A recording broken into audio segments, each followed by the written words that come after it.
If your answer is positive, then it's a no no. Hi everyone, my name is Celine from Style Jordan Music, hoping that you're all good as you watch today's episode. Do you happen to ask someone this question? Why did you break up? Often their answer is because she's so toxic or he's full of toxic. So our topic today is all about toxic relationship. I hope you'll find this topic interesting to you because without taking too much of your time, let's get started. I've been into a healthy relationship before, then it ends up being a toxic relationship after a couple of years. I've done my part to make it work, like the first days, weeks, months, where we both in love, but we didn't make it. Then perhaps we were really not meant to be because of so many reasons and many excuses that we both knew. So we have decided to have a complete closure. So, what is toxic relationship? We commonly hear the phrase, love is in the air. And yes, we love, and love. Because it is the most joyous feeling a human can feel, whatever kind of love it may be. Love sends us to joyous, lofty heights that we never want to come down from. However, the hot pursuit of love can be blinding. Relationships can start healthy, but bad feelings, bad history, or long term unmet needs can fester, polluting the relationship and changing the people in it. It can happen easily and quickly, and it can happen to the strongest people as well. So, a toxic relationship contaminates your self esteem, your happiness, and the way you see yourself and the world. A toxic person will flow through life with a trail of broken hearts, broken relationships, and broken people behind them.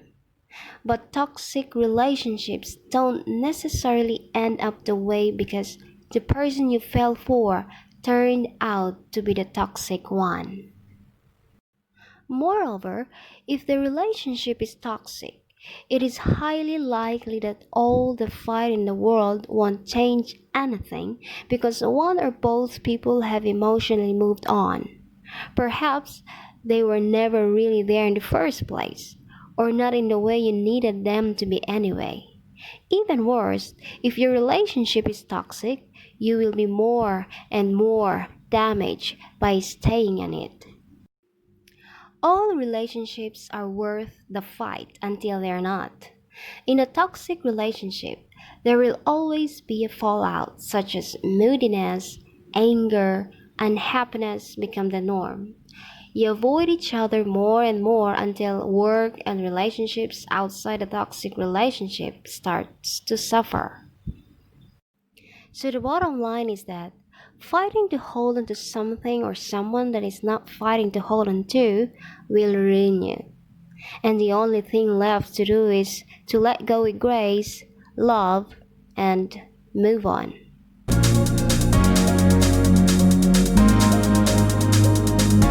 Now, how about what are the signs of a toxic relationship that can end up a good relationship? A toxic relationship can be one of the worst partnership you may ever experience. And when you find yourself trapped in one, your entire life can be on hold. So, if you believe that you might be in a toxic relationship yet you still ignore it just to save it, here are some of the signs that perhaps may help you to think twice and decide what to do in the end. Endless drama. No matter how plain and simple your life might be, your partner always magically finds a way to stir up some new drama. Envy and jealousy. Instead of celebrating you for your personal awards and achievements, they only take away envy and jealousy, wishing they could have it and making you feel bad for it. all you do is not right. There is criticism about everything. Every time you do something, they always have a comment about what you did wrong or how you could have done it better. They don't know how to appreciate you anymore. If you feel degraded, you do need to start taking action to stop the degradation of your relationship. Too much little white lies. Your relationship has become showered with little white lies simply because you don't want to waste time explaining the truth and also because you just don't want to tell the truth. Continuous self betrayal. You have opinions and likes and dislikes, but you find yourself constantly doing something other than what you feel is right just to please your partner because you do not want to make them unhappy. Mutual avoidance. You used to love spending time together, but now you think of any reason to avoid each other. You sigh in relief when your partner has to go out of town for a few days.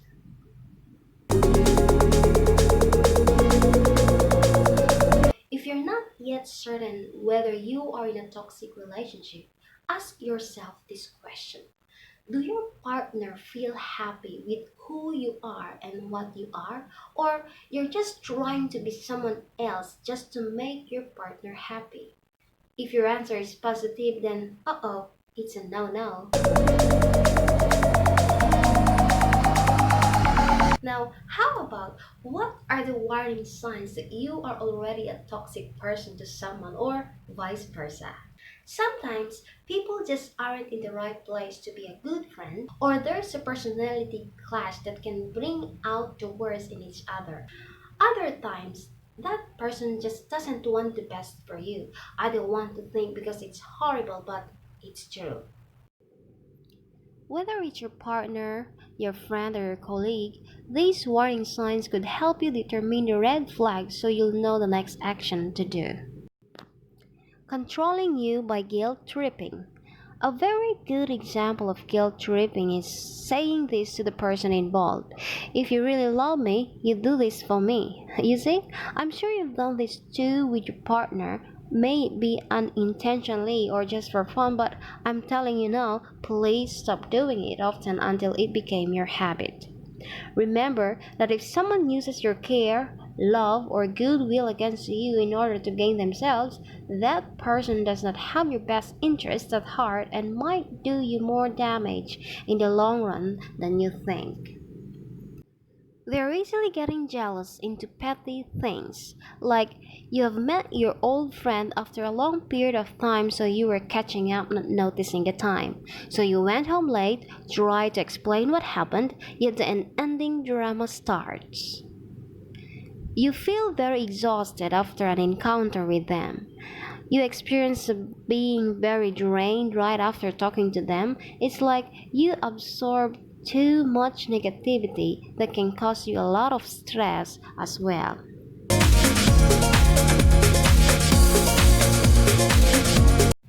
So, the bottom line here is that you should connect to the people who love you for who you are and leave you feeling on top of the world after an encounter. I guess that's all for now, Stels, and I hope you've learned something today. Thank you for watching and stay tuned for my next video. If you find the content of my channel beneficial to you, your friends, or your loved ones, feel free to share, like, and subscribe on my channel.